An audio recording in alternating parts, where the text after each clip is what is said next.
The Porsche 718T is pure driving enjoyment. Just don't confuse the T-badged cars for entry-level models. As with Porsche has received some flack for swapping the Boxster and Cayman's previous and sonorous naturally aspirated flat sixes for the Turbo 4s.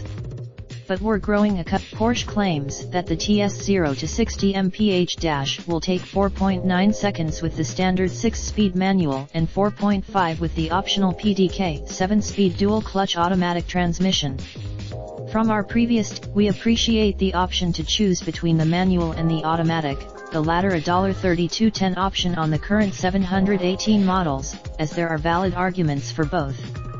The automatic shift the 718 handles superbly and its limits are pushed further with the 718T, thanks to its 20-inch wheels and a range of standard dynamic equipment, a limited slip differential and brake-based torque vectoring, the Sport Chrono package, a clock/stopwatch on the dash, a driving mode switch on the steering wheel, launch control, and a sport mode for the stability control, dynamic engine and gearbox mounts, and Porsche's PASM Sport suspension with adaptive dampers that lowers the chassis by 0.8 inch 0.4 inch lower than the 718's regular PASM setup.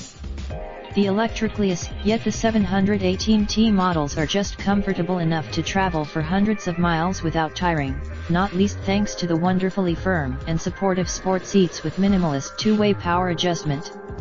The interior, outside, the T variants can be recognized by dark painted wheels and unique decals on the lower body sides, the better to underscore their classic look and remind onlookers of the car's special status. Porsche has yet to Raindrop, drop top, smoking, no cooking the hot bar. Fucking on your bitch, yeah, that. Looking up